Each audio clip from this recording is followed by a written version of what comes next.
Hello guys and welcome back to my channel. तो आज की वीडियो में हमारा है लाइटिंग पार्ट 2। लाइटिंग पार्ट 2 में आपको बताऊंगा कि वीरे की जो प्लेन लाइट है उसके अंदर उसकी प्रॉपर्टीज क्या क्या है। तो चलिए शुरू करते हैं। तो इसके लिए पहले मैं आपको एक सीन क्रिएट करना बताऊंगा जो कि मैं सिंपल बॉक्स से बनाऊंगा।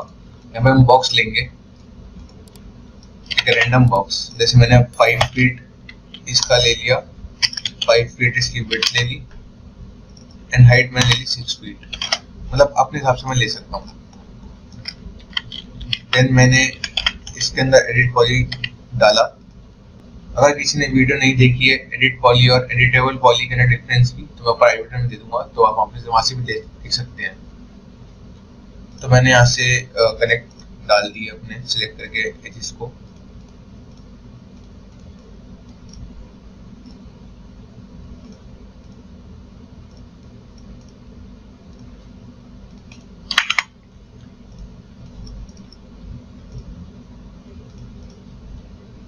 राइट, तो अब मैं इसको सिंपली थोड़ा बड़ा कर देता हूँ अपने अकॉर्डिंग कि वो कितनी बड़ी विंडो चाहिए।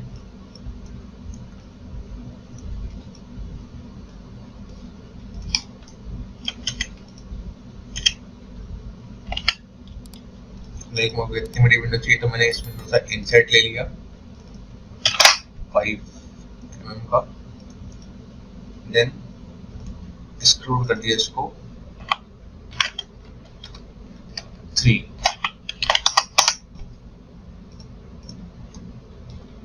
इसका मैंने फिर डिलीट कर दिया।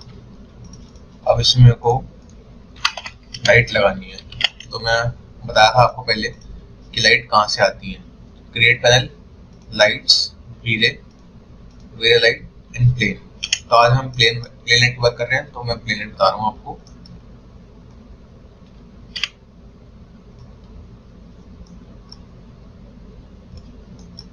ये मैंने लगा दी है प्लेन लाइट। ये मैं विंडो के बाहर लगा रहा हूँ ताकि एनवायरनमेंट से सीन में क्रिएट कर सकूँ। देन इसमें हम कैमरा लगाएंगे, तो हम क्रिएट पे जाएंगे, कैमरास के अंदर वीरे है तो वीरे, नहीं तो स्टैंडर्ड। तो हमने कैमरा लगा दिया है।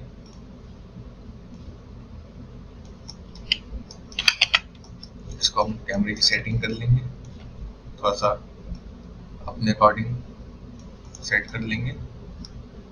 देन हमने फिर कैमरे पे जाके चल जाएंगे। अब इसके अंदर हमने सिलेक्ट कर ली लाइट, उसकी प्रॉपर्टीज पे आ जाते हैं। प्रॉपर्टीज में जो हमारा बेसिक होता है ये है टारगेट। टारगेट मतलब कि अगर लाइट हमें किसी पर्टिकुलर ऑब्जेक्ट पे देनी है या फिर किसी पर्टिकुलर जगह पे दिखानी है, तो हम उसमें टारगेट लाइट यूज कर सकते हैं। लाइक हमने अगर इसमें डालना है कि 800, तो डाल के हमने करिए टारगेट, तो ये ऑटोमेटिकली अपने हिसाब से 800 mm का टारगेट क्रिएट कर देगी। अगर हमने लिखा 50, तो 50 mm का टारगेट क्रिएट कर देगा। तो इसको हम डिफॉल्ट रख देते हैं अभी। तो देन आती है आपकी height and width. Height and width मतलब कि इसकी लंबाई और चौड़ाई। तो हम F3 करेंगे ताकि आपको मैं दिखा सकूं। ये इसकी ऐसे बढ़ रही है, देन इसकी हाइट बढ़ रही है। तो आप ये भी कर सकते हैं। देन इसके बाद अगर हमने, इसमें आता है यूनिट्स। यूनिट्स मतलब होते हैं कि जो हमने लाइट लगानी है वो कितने वॉट की है या फिर कितने उसकी इंटेंसिटी है। मल्टीप्लाई मतलब कि उसकी लाइट का सोर्स कितना ज़्यादा है। जैसे हम लोग जनरली रेडियन पावर यूज करते हैं, इसका मतलब होता है वॉट। वॉट मतलब जो हमारी रियल लाइफ में लाइट यूज होती है, या जितने वॉटेज की लाइट यूज होती है, तो वो उसके लिए यूज होती है।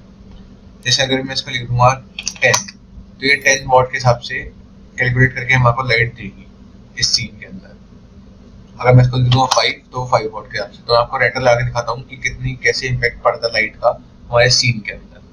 तो मैं F10 प्रेस करूंगा या रेंडर सेटअप से जाऊंगा।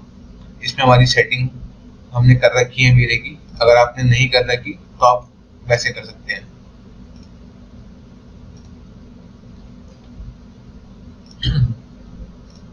तो मैं यहाँ से रेंडर लगा दूंगा अपना। तो ये मेरा कुछ इस टाइप से रेंडर दिख रहा है।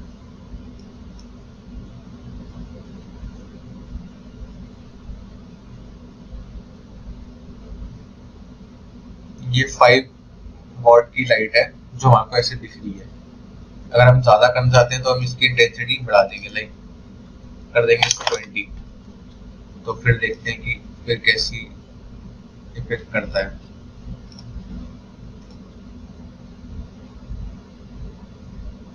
देखिए हमारा सीन जल रहा है क्योंकि इसमें इतनी जरूरत ही नहीं है इतनी लाइट की। जैसे जैसे आप काम करते हैं, लाइक अगर आप कोई इंटीरियर सीन बना रहे हैं तो आपको पता है कि बाहर से लाइट जो आएगी, हमारी लाइट सोर्स, वो बहुत कम आएगी, बाकी आपकी रूम की लाइट बहुत ज्यादा है, तो आप इंटेंसिटी 1 या 2 रखेंगे। इससे ज्यादा रखेंगे तो आपका सीन जलने को हो जाएगा, मतलब बर्न करेगा। तो वो आपको अपने हिसाब से देखना है, अपने अकॉर्डिंग, अपने सीन के अकॉर्डिंग देखना है। तो बेसिकली मल्टीप्लाई मतलब होता है इसकी लाइट की इंटेंसिटी, कि हाँ कितनी ज्यादा दे रही है और कितनी कम दे रही है। अगर मैं इसको बंद कर दूंगा तो देखिए कितना कम हो जाएगा। तो हमें जनरली 1 या 2 रखते हैं अगर हमें लाइट सोर्स दिखाना होता है बस बाहर से, बाकी तो आपकी इंटीरियर लाइट आ जाती है। तो अभी जैसी लाइट का पूरा सेटअप मैं कर दूंगा, पढ़ा दूंगा आपको कि कितने टाइप की लाइट होती है। उसके बाद आपको पूरा इंटीरियर सीन पे काम करके बताऊंगा कि सब लाइटों का कैसे कैसे हम लोग कंट्रोल करके हम लोग यूज करते हैं। जैसे IS कहाँ यूज होगी और कितना उसकी इंटेंसिटी रखनी चाहिए हमें एक सीन के अकॉर्डिंग। एनवायरनमेंट के लिए हमें प्लेन लगानी चाहिए तो प्लेन की इंटेंसिटी कितनी होनी चाहिए, तो वो सब आपको मैं बताऊंगा जैसे जैसे हमारा टॉपिक्स पूरे हो जाएंगे। उसके बाद लास्ट वीडियो हमारी लाइटिंग की उसमें आएगी, जिसमें कि हमारा सब चीजें टॉपिक सारी लाइट्स कवर हो जाएंगी एक ही सीन के अंदर। अब मैं इसकी दूसरी प्रॉपर्टी बताता हूँ। लाइक अगर हमें इसमें एक दिखाता है कलर मतलब कि लाइट का कलर कैसा चाहिए हमें। लाइक हम कलर सिलेक्ट करके हमने कर दिया इसको पिंक, तो लाइट हमारे पास आएगी, वो आएगी पिंक। देखिए जो हमारा इम्पैक्ट पड़ रहा लाइट का वो आ रहा है पिंक। अगर मैं जैसी कोई और कर दूंगा कलर तो ये कोई और कलर की आ जाएगी। अगर मैं येलो करता हूँ तो हमारा येलो कलर की लाइट आएगी। तो जैसे कि अगर आपको कोई ऐसा सीन बनाना है, डार्क सीन बनाना है, नाइट क्लब का सीन बनाना है, तो हम इसमें ये सब चीजें यूज कर सकते हैं। ऐसे कलर चेंज कर सकते हैं अपने सीन के अकॉर्डिंग। लाइक अगर आपका बार का कोई सीन बन रहा है, उसमें ब्लू लाइट्स हैं, येलो लाइट्स हैं या फिर नियॉन लाइट्स हैं, तो आप यहाँ से क्रिएट कर सकते हैं। जैसे मैं आपको एक नियॉन दिखाता हूँ क्रिएट कि नियॉन कलर कैसे लगेगा। ये कुछ इस टाइप से इफेक्ट देगा नियॉन कलर। तो ये सब चीजें आपको बहुत काम आने वाली है कि कलर्स कैसे यूज करते हैं लाइट के अंदर। अगर आपको कोई सीन के अंदर कोई स्पेसिफिक कलर चाहिए तो वो आप भी यूज कर सकते हैं। अब इसमें जैसे अगर आपको कुछ पता है टेम्परेचर क्या होता है, लाइक अगर आपने कभी लाइट का बॉक्स पढ़ा हो या फिर ध्यान से देखा हो तो उसमें लिखा होता है, एक होता है वॉट, उसमें लिखा होता है, और एक होता है उसपे कलर, कि कलर कौन सा कलर का है। लाइक ब्लू कलर की लाइट है या फिर कोई और व्हाइट कलर की लाइट है या फिर हमारी येलो कलर की लाइट है, तो उसमें ना एक टेम्परेचर लिखा होता है। टेम्परेचर मतलब होता है कि वो कितने टेम्परेचर पे उसका लाइट इफेक्ट कितना आ रहा है। लाइक अगर मैंने यहाँ पे टेम्परेचर क्लिक कर दिया तो मुझसे सीधा पूछेगा टेम्परेचर कितना लिखना है। तो ये आपको मैं एक चार्ट अपनी स्क्रीन पे दिखा दूंगा कि कितने टेम्परेचर पे कितनी लाइट कैसे इफेक्ट करती है, तो आप वहां से आप देख सकते हैं और यूज कर सकते हैं। अब इसमें मैंने जैसे लिखा 4800, तो यहाँ पे कलर थोड़ा सा चेंज हो गया, लाइक ऑरेंज में हो गया। मैं आपको दिखाता हूँ रेंडर।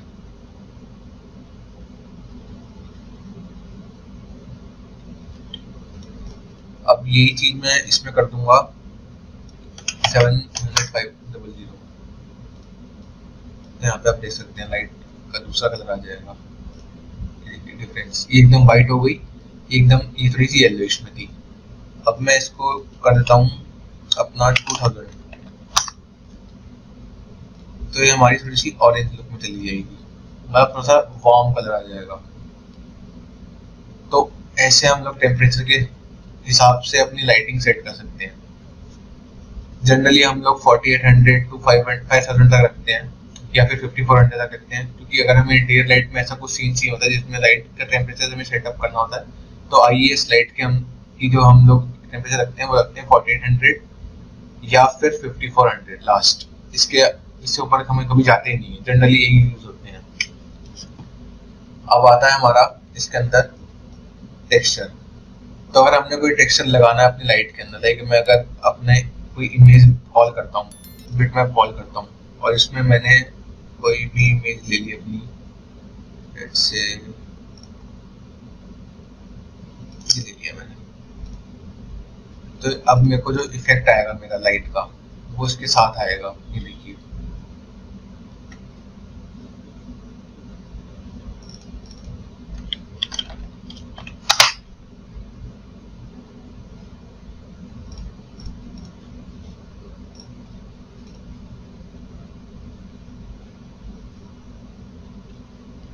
जैसे हमने कोई बाहर का सीन दिखाना है, विंडो वगैरह पे हमें कोई सीनरी दिखानी है तो हम वो भी लगा सकते हैं। जैसे मैंने लगा दी तो आपको सीनरी दिखेगी लाइट के अंदर। तो ये सब चीजें भी आप कर सकते हैं इसके थ्रू। नहीं तो अगर आपको ऐसा नहीं करना तो आप नॉर्मल व्हाइट लाइट लगा के उसमें आप फोटोशॉप से एडिट कर सकते हैं। तो मतलब अगर आपको जैसे भी सूट करता है वैसे कर सकते हैं। जैसे लाइट ज्यादा आ रही है तो मैं इसकी इंटेंसिटी 1 कर देता हूँ, ताकि मैं थोड़ा सा रियल फील दे ये चीज।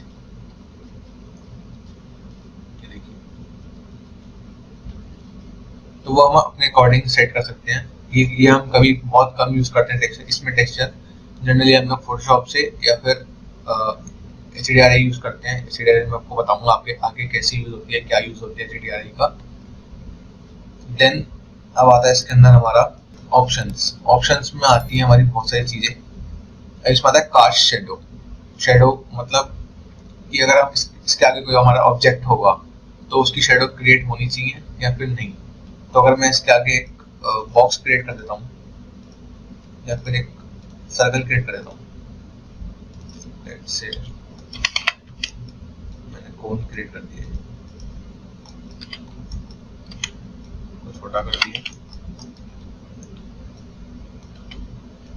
और मैं इसको ले गया इस लाइट के एकदम सामने। तो हमारे रेंडर में इसका कोई इम्पैक्ट पड़ेगा या नहीं। मतलब कास्ट शेडो मतलब बेसिकली होता है कि अगर हमारा कोई सीन के अंदर रेंडर निकाला है हमने, उसके अंदर इसका दूसरे का इफेक्ट पड़ेगा या फिर नहीं पड़ेगा इस लाइट से। देन अब इसके अंदर आते हैं हम डबल साइड। डबल साइड मतलब कि दोनों साइड लाइट करेगी, आगे भी और पीछे भी, मतलब दोनों साइड लाइट अप करेगी। अगर हमने किसी वॉल के पीछे लगाई है तो वो दो साइड से लाइट अप करेगी लाइट। अब आता है हमारा most and important part lights का, इनविजिबल। इसका कहाँ कहाँ कैसे कैसे काम आता है। इनविजिबल मतलब कि लाइट तो है लेकिन सोर्स नहीं पता चलेगा कि कहाँ से लाइट आ रही है। जैसे कि अब मैंने ये लाइट जैसे आपको दिख रही है, ठीक है, मैंने इनविजिबल ऑफ कर रखा है। अब मैं रेंडर करूंगा तो मेरी लाइट दिखेगी सामने, जैसे ये अभी दिख रही है, ठीक है। जैसे ही मैंने इनविजिबल ऑन कर दिया तो आपको वो लाइट नहीं दिखेगी कि मेरी लाइट का सोर्स कहाँ से आ रहा है। मैंने ऑन कर दिया, अब मैंने रेंडर कर दिया, ये देखिए। तो ये फर्क आता है जब हम लाइट को करते हैं इनविजिबल। लाइट प्रॉपर देगा, जैसी दे रहा है वैसी देगा, लेकिन सोर्स चेंज हो जाएगा, सोर्स दिखेगा नहीं। जैसे अगर आपने कभी बाहर कोई HDR लगा रखी है या फिर हमने बाहर कोई सीनरी दिखा रखी है, सीन दिखाना है और लाइट हमें नहीं चाहिए वाइट, तो हम उसमें इनविजिबल कर देते हैं। जैसे हमने कोई अब मान लीजिए मेरे पास एक ऑब्जेक्ट है, उसके आगे मैंने लाइट लगा रखी है, लेकिन मेरा जो कैमरा है उसके अंदर वो लाइट दिख रही है। तो मैं चाह रहा हूँ कि वो कैमरे में लाइट ना दिखे, बस मेरा जो ऑब्जेक्ट है उस पर लाइट अप करे, तो हम इसको इनविजिबल कर देते हैं। देन आता है हमारा स्काई पोर्टल। स्काई पोर्टल मतलब कि ये लाइट जो है वो एनवायरनमेंट के लाइट की तरह कन्वर्ट हो जाएगी। जो लाइट जो बाहर से एनवायरनमेंट से लाइट आती थी वो हमारी नहीं आएगी, बस इसके अंदर अंदर सीन कर देगी। अगर हमारी बाहर की कोई लाइट है ही नहीं तो ये लाइट काम नहीं करेगी। अगर इसको हम ऑफ कर देंगे तो ये दोबारा से लाइट अप करना चालू कर देंगे हमारे सीन को। बेसिकली स्काई पोर्टल जो हमारे एनवायरनमेंट की लाइट होती है वो कैप्चर करता है। अगर हमने कोई बाहर डोम लाइट लगा रखी है जैसे, तो वो लाइट अंदर देगा, नहीं तो नहीं देगा। मैं कुछ दिखाता हूँ करके, एक मैंने डोम लाइट लगा देता हूँ। ये लगाई मैंने डोम, ठीक है। अब मैंने इसका कर दिया है 5, जो कर दिया मैंने रेडियन करने पे से मैंने कलर कर दिया इसका मैंने थोड़ा सा ग्रीन, ठीक है। अब मैंने अपनी लाइट को कर दिया स्काई लाइट पोर्टल। तो अब जो मेरी लाइट आएगी वो बाहर से आएगी, जैसी भी आएगी, जितनी भी आएगी।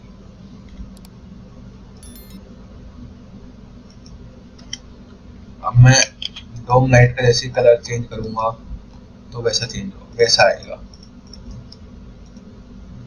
अगर मैं इसका कलर कर देता हूँ थोड़ा सा ग्रीनिश, इसे करता हूँ, तो जो मेरा लाइट आएगी और वो इसके अकॉर्डिंग आएगी, ठीक है जी। अगर मैं जैसी ये ऑफ करूंगा और ये डिलीट कर दूंगा तो मेरी जो लाइट थी उसी का इम्पैक्ट आएगा।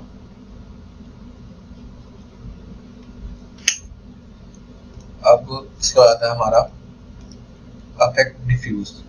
मतलब कि जैसे अगर हमने कोई लाइट लगा रखी है, हमारा ऑब्जेक्ट उसके आगे है, तो जो हमने टेक्सचर लगा रखा है उसके ऊपर लाइट ना पड़े, या फिर लाइट के रिफ्लेक्शन देखे होंगे आपने कि आप फोटो खींचते हो किसी भी चीज की, तो उसके अगर आप फ्लैश खोलते हो तो उसके पास इम्पैक्ट पड़ता है, लाइट आती है फ्लैश की, तो ये वो चीज कंट्रोल करती है। अगर हम इसको स्पेकुलर मत कर देंगे ऑफ, तो मतलब कि जो भी रिफ्लेक्टेड आइटम है हमारी, जैसे अगर आपने क्रोम बनाया हुआ है उसके ऊपर लाइट दिखेगी नहीं अगर आप ये ऑन कर दोगे तो।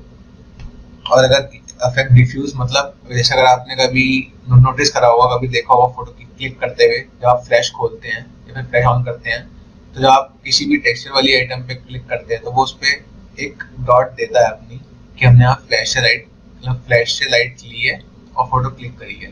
तो ये वो चीज भी नहीं करता, मतलब वो चीज जो आपकी लाइट आएगी उस ऑब्जेक्ट के ऊपर वो नहीं दिखाएगा। देन आता है हमारा सैम्पलिंग। सैम्पलिंग मतलब कि जो इसकी शेडोज क्रिएट होंगी या लाइट क्रिएट होगी वो कितने सब डिवीजन मतलब इसके सब डिवीजन मतलब कि कितनी ज्यादा हार्श होगी और कितनी ज्यादा सॉफ्ट होगी। जितना हम इसको बढ़ाएंगे उतनी ज्यादा हमारी शेडो सॉफ्ट होगी, लेकिन हमें लिमिटेड बढ़ाना है। ज्यादा बढ़ा देंगे तो वो आपका रेंडर टाइम भी बढ़ाएगी, प्लस कभी बार फाइल भी क्रैश करने के चांसेस होते हैं। तो हम लिमिटेड रखते हैं इसको 32, बहुत से बहुत 40, इससे ऊपर नहीं जाते हम। अगर आपको जाना है तो आपका फिर रिस्क वाली बात हो जाती है कि अगर आपको रिस्क लेना है तो आप कर सकते हैं इसके ऊपर भी, लेकिन 40 तक कोई दिक्कत नहीं आती। सिस्टम थोड़ा सा लोड लेगा, लेकिन ऐसा कभी फाइल वाइल क्रैश होने की दिक्कत नहीं आती। तो गाइस आज की वीडियो के लिए इतना ही। तो आशा करता हूँ आपको वीडियो अच्छी लगी होगी। Thank you guys.